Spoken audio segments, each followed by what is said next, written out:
आज मैं भारत के कुछ राज्यों के क्या विशेष का प्रावधान है, इस टॉपिक में मैं बातें करने जा रहा हूँ। संविधान यानी भारतीय संविधान के भाग 21 में अनुच्छेद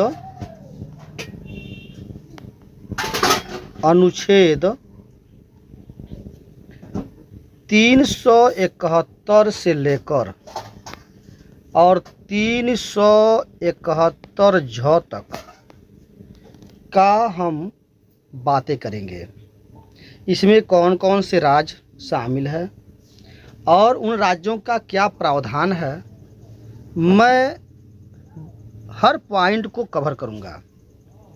अगर आप मेरे वीडियो को पहली बार देख रहे हैं तो आपसे रिक्वेस्ट है कि मेरे चैनल को सब्सक्राइब करें और मेरा वीडियो आप पूरा अंत तक देखेंगे, जिसमें भारत की जो राजनीतिक व्यवस्था है उससे लेकर और हर सब्जेक्ट के टॉपिक को मैं आपके प्रोवाइड कराऊंगा।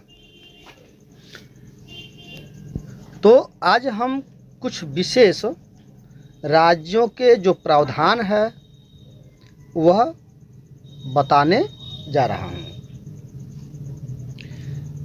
संविधान के भाग 21 में जो अनुच्छेद 371 से लेकर और 371 झ तक का बात है,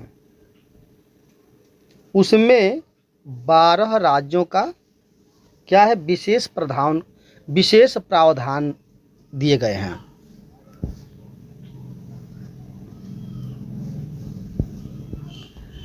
जो 12 राज्य का प्रावधान है उनमें से कौन कौन राज्य हैं आप देखेंगे। पहला जो राज्य है वह है महाराष्ट्र।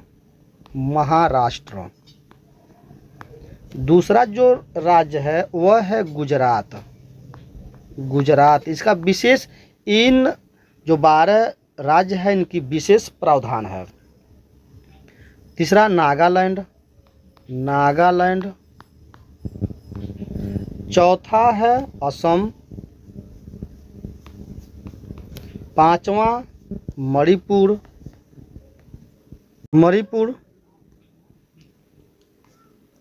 उसके बाद है छठा आंध्र प्रदेश। सातवां जो प्रदेश है वह है तेलंगाना। आठवां जो है वह है सिक्किम। नौवां जो है वह है मिजोरम प्रदेश। 10वां जो है वह आपका है अरुणाचल प्रदेश। उसके बाद जो आपका 11वां जो है 11वां जो प्रदेश है वह आपका है कर्नाटका, जिसे कर्नाटक कहते हैं, कर्नाटक। और जो 12 जो स्टेट्स हैं वह है गोवा। तो इन प्रदेशों को कुछ विशेष प्रावधान है। इनका उद्देश्य क्या है? विशेष प्रावधान बनाने का उद्देश्य, जो इन राज्यों में पिछड़े इलाकों में जो रहने वाले लोग हैं उन लोगों की आवश्यकताओं को पूरा करना और उन राज्यों में रहने वाले जनजातीय लोगों के आर्थिक एवं सांस्कृतिक हितों की रक्षा करना, या इन राज्यों के कुछ अशांत इलाकों में कानून एवं व्यवस्था की स्थापना करना, या इन राज्यों को स्थानीय लोगों के हितों की रक्षा करना है। वैसे जो मूल संविधान में जो हम कहें जो मूल संविधान है, उन मूल संविधान में इनका प्रावधान नहीं है। इनका प्रावधान नहीं है कि इनका विशेष दर्जा दिया जाए। इन जो प्रावधानों को संबंधित राज्यों की विशेष आवश्यकताओं को जो मद्देनजर रखते हुए पुनर्गठन के समय उत्पन्न समस्याओं को हल करने के लिए कई संविधान संशोधन के द्वारा ये शामिल किया गया है।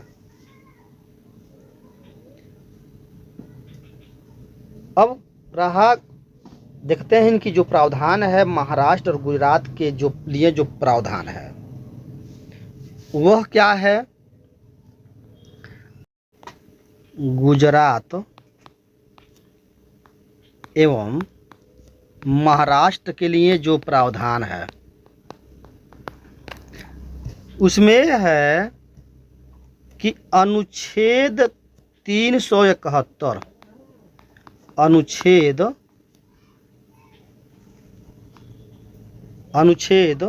371 में यह बताया गया है कि राष्ट्रपति को प्राधिकृत करता है। 371 अनुच्छेद राष्ट्रपति को प्राधिकृत करता है कि वह महाराष्ट्र एवं गुजरात के राज्यपालों को कुछ विशेष शक्तियां दे दें। जो शक्तियां क्या है, पहला जो शक्ति है वह है विदर्भ, मराठवाड़ा एवं विशेष महाराष्ट्र। दूसरा उनका जो शक्तियां है वह है सौराष्ट्र, कच्छ और शेष गुजरात के लिए पृथक विकास की बोर्डों की स्थापना। तो यह उनकी जो है विशेष शक्तियां हैं। दूसरा ये प्रावधान किया गया है बोर्डों का कार्यों का वार्षिक, यानी जो यह प्रावधान करना कि इन बोर्डों का कार्यों का जो वार्षिक प्रतिवेदन राज्य विधानसभा में पेश किया जाएगा। यह प्रावधान करना है कि इन बोर्डों को, जो बोर्ड बनाया गया, जो कार्य का वार्षिक प्रतिवेदन है, कार्य का वार्षिक जो प्रतिवेदन है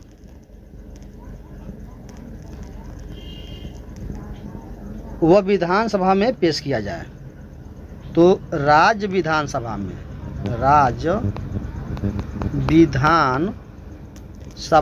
पेश किया जाए,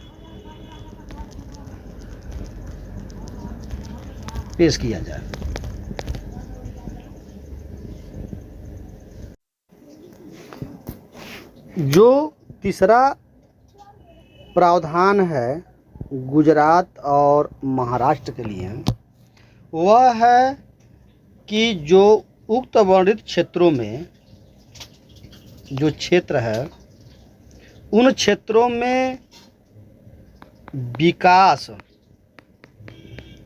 व्यय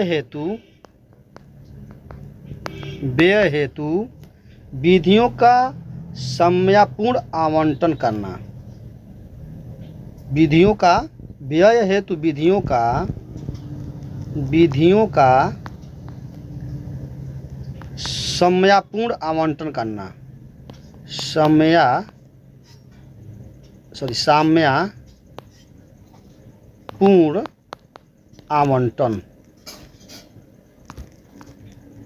आवंटन। जो चौथा प्रावधान है वह है कि इन क्षेत्रों में महाराष्ट्र और गुजरात क्षेत्रों में तकनीकी शिक्षा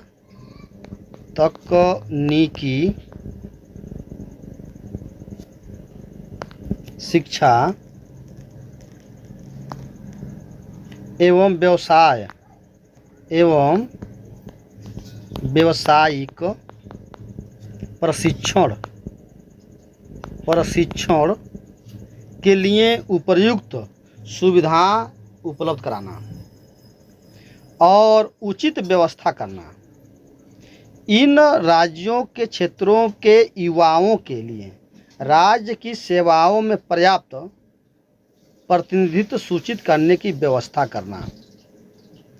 तो 4 प्रावधान जो है महाराष्ट्र और गुजरात के लिए बनाया गया है और वह इनका एक स्पेशल प्रोविजंस है। अब हम बात करेंगे जो नागालैंड के लिए क्या प्रावधान है। तो कहीं न कहीं इन राज्यों की विशेष प्रावधान है जिसमें केवल 12 ही स्टेट का प्रावधान, क्योंकि वहाँ पर अधिक जनजाति और आदिवासी जातियाँ रहती है, उनको समाज में आगे लाने के लिए ये सब प्रावधान बनाया गया है। अब आते हैं नागालैंड जिसकी राजधानी है कोहिमा, उनके लिए उस राज्य के लिए क्या प्रावधान है। तो अनुच्छेद 371 के अंतर्गत नागालैंड राज्य के लिए निम्न प्रावधान किया गया है। पहला इसमें प्रावधान है कि संसद द्वारा निम्न मामलों के संदर्भ में, क्या है, संसद द्वारा निम्न मामलों के संबंध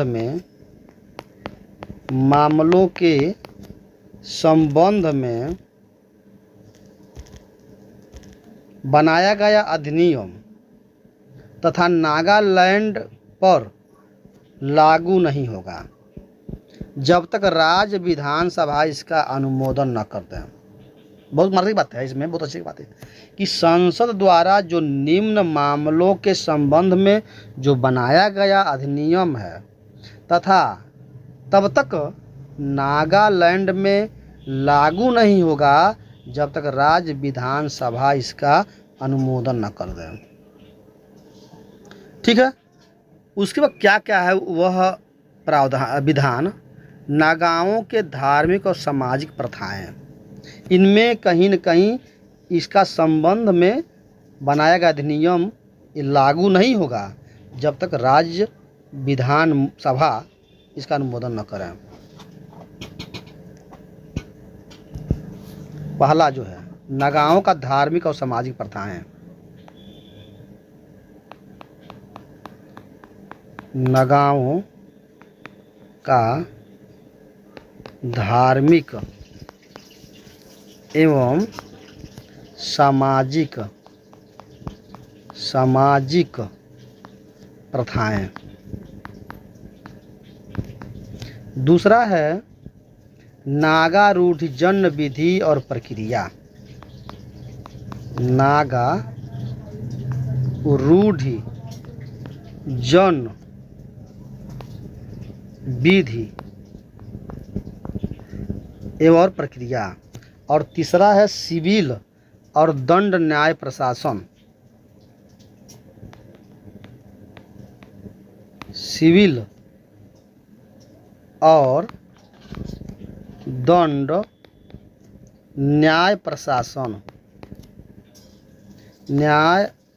प्रशासन जहाँ विनिश्चय नागारूढ़ विधि के अनुसार होते हैं। और चौथा जो है वह भूमि और उसके संपत्ति स्रोतों का स्वामित्व और अंतरण। तो यह पहला जो निम्न मामलों के संबंध यह मामला का जो दूसरा प्रावधान है वह है नागालैंड जब तक स्थानीय नागाओं द्वारा किए गए उपद्रव समाप्त नहीं हो जाते तब तक राज्य में कानून और व्यवस्था बनाए रखने का विशेष दायित्व राज्यपाल का होता है। तो यहाँ राज्यपाल प्रमुख होता है। अपने इन दायित्वों के निर्वहन में राज्यपाल राज्य की मंत्री परिषद से परामर्श कर सकता है, लेकिन यह स्वविवेक से निर्णय लेने का अधिकारी होता है। राज्यपाल के इस विशेष दायित्व को यदि राष्ट्रपति चाहे तो समाप्त कर सकता है। इसके जो क्या है दायित्व है वह राष्ट्रपति ही समाप्त कर सकता है, राष्ट्रपति ही समाप्त कर सकता है। राज्यपाल का यह दायित्व है कि वह केंद्र सरकार द्वारा राज्य के प्रधान है, वह है कि राज्यपाल का दायित्व है कि वह केंद्र सरकार द्वारा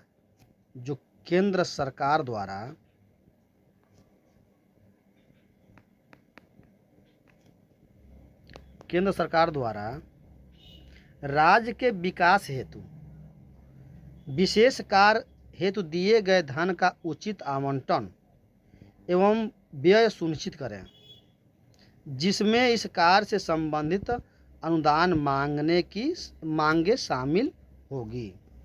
चौथा जो प्रावधान है नागालैंड के लिए वह है राज्य के त्वेनसांग जिले के लिए। अब एक जिला है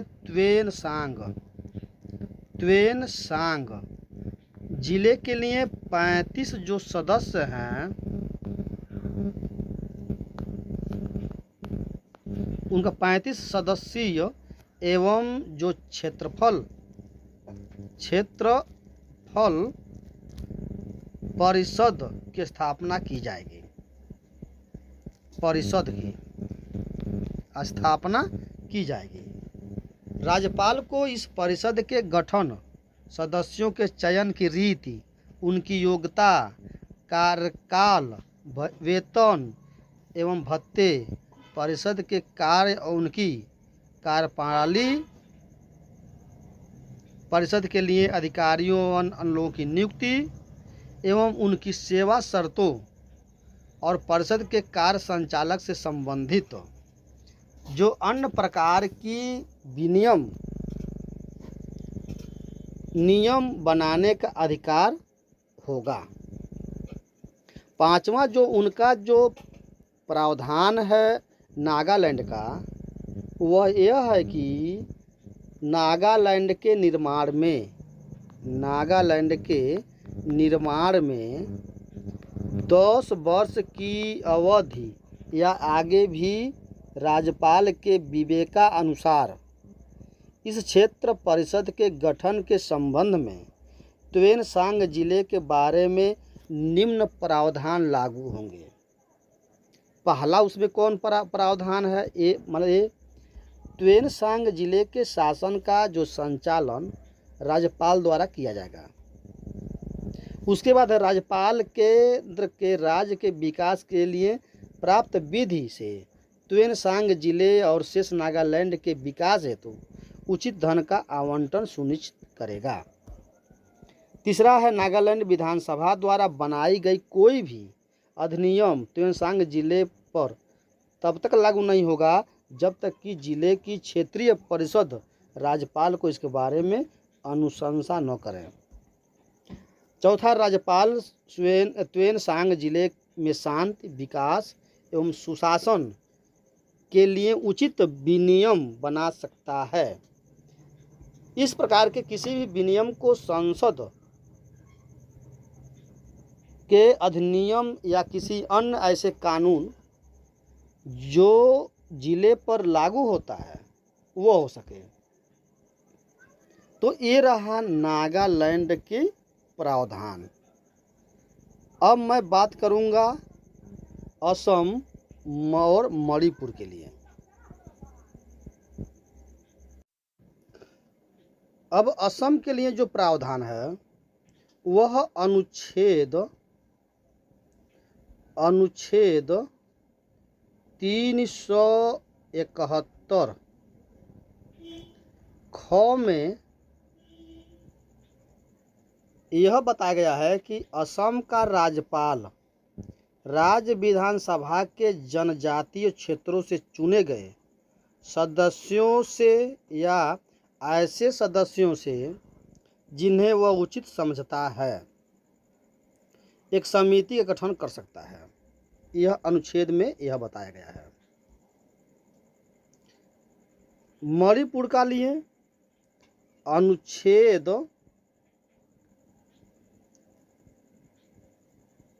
371 ग में ये बताया गया है कि मणिपुर के संबंध में विशेष प्रकार के प्रावधान है।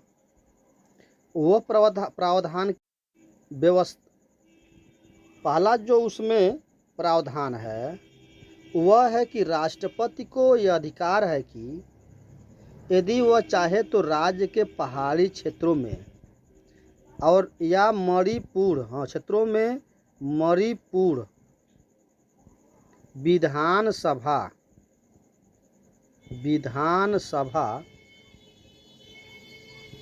के लिए चुने गए सदस्यों से एक समिति का गठन कर सकता है।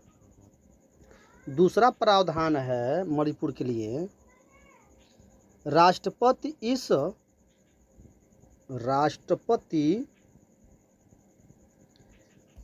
इस समिति का उचित कार्य संचालन सुनिश्चित करने हेतु राज्यपाल को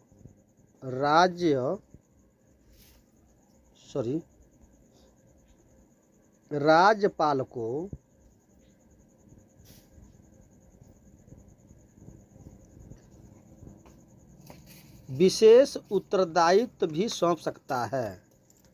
तीसरा इसमें जो प्रावधान है, राज्यपाल राज्य के पहाड़ी क्षेत्रों के प्रशासन के संबंध में प्रतिवर्ष राष्ट्रपति को प्रतिवेदन भेज सकता। चौथा जो प्रावधान है वह है कि राज्य के पहाड़ी क्षेत्रों में प्रशासन के संबंध में केंद्र सरकार राज्य सरकार को आवश्यक दिशा निर्देश दे सकता है। ये रहा मणिपुर का प्रावधान। अब रहा आंध्र प्रदेश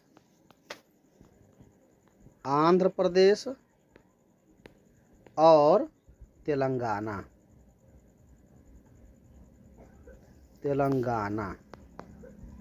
तो ये दो जो आंध्र प्रदेश तेलंगाना एक ही राज्य था, 2007 में टूट गया। इसका जो प्रावधान है वह अनुच्छेद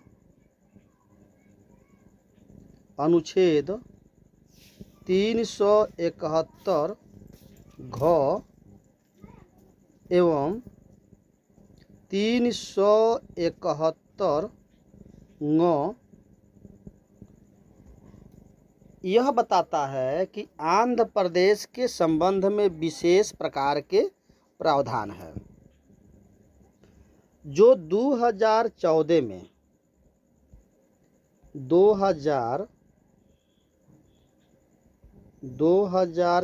में आंध्र प्रदेश पुनर्गठन अधिनियम 2014 द्वारा अनुच्छेद 371 घ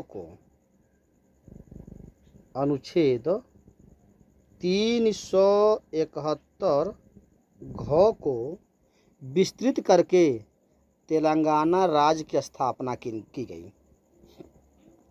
अनुच्छेद 371 घ में जो लिखित है वह क्या है? पहला यह है कि राष्ट्रपति को यह अधिकार प्राप्त है कि राज्य के विभिन्न क्षेत्रों में निवास करने वाले लोगों के लिए शिक्षा, वहाँ की जनता के लिए शिक्षा, रोजगार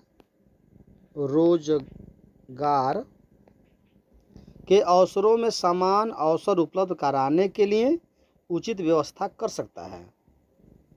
ये राज्य के विभिन्न क्षेत्रों के लिए विभिन्न प्रकार के प्रावधान भी बनाया गया है या बनाए जा सकते हैं। उक्त अब दूसरा है राष्ट्रपति को राज्य सरकार के सहयोग की आवश्यकता होती है, जिससे कि राज्य के विभिन्न भागों में स्थानीय काडर के लिए लोक सेवाओं का संगठित किया जा सकता है और किसी भी स्थानीय काडर के आवश्यकता अनुसार सीधी भर्ती किया जा सकता है। ये रहा है आपका आंध्र प्रदेश और तेलंगाना का प्रावधान। सिक्किम की जो प्रावधान है वह 36वें संविधान संशोधन अधिनियम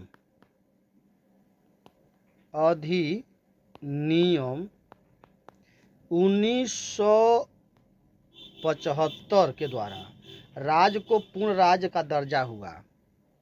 इस संशोधन के माध्यम से संविधान में एक नया अनुच्छेद 371 जोड़ा गया, जिसमें उल्लेख है कि पहला जो है वह है संविधान विधानसभा गठन कम से कम 30 सदस्यों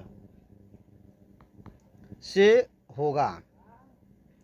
दूसरा है लोकसभा में सिक्किम को एक सीट दी जाएगी और पूरे सिक्किम को एक संसदीय क्षेत्र माना जाएगा। लोकसभा में सिक्किम को सीट दी जाएगी, लोकसभा में एक सीट निर्धारित होगी जो पूरे सिक्किम को संसदीय क्षेत्र माना जाएगा। उसके बाद तीसरा जो उसमें प्रावधान है वह है कि सिक्किम जनसंख्या के विभिन्न अनुभागों के अधिकार और हितों की रक्षा के लिए संसद को यह अधिकार दिया गया है कि सिक्किम विधानसभा का अधिकांश सीटें इन समुदाय के सदस्यों द्वारा भरी जाएगी। और दूसरा जो है वह है कि विधानसभा क्षेत्रों को पुनर्निर्धारण में यदि यह समुदाय की किसी सीट में बदलाव होता है तो वह अकेला इस सीट से चुनाव लड़ सकता है। अब जो चौथा प्रावधान है, राज्य के राज्यपाल जो सिक्किम के राज्यपाल होंगे का यह विशेष उनका दायित्व है कि सिक्किम में शांति स्थापित करने की व्यवस्था करें और राज्य की जनसंख्या के समान सामाजिक और आर्थिक विकास के लिए संसाधनों एवं अवसरों को उचित आवंटित सुनिश्चित करें। और इसमें जो पांचवा प्रावधान है वह है कि राष्ट्रपति चाहे तो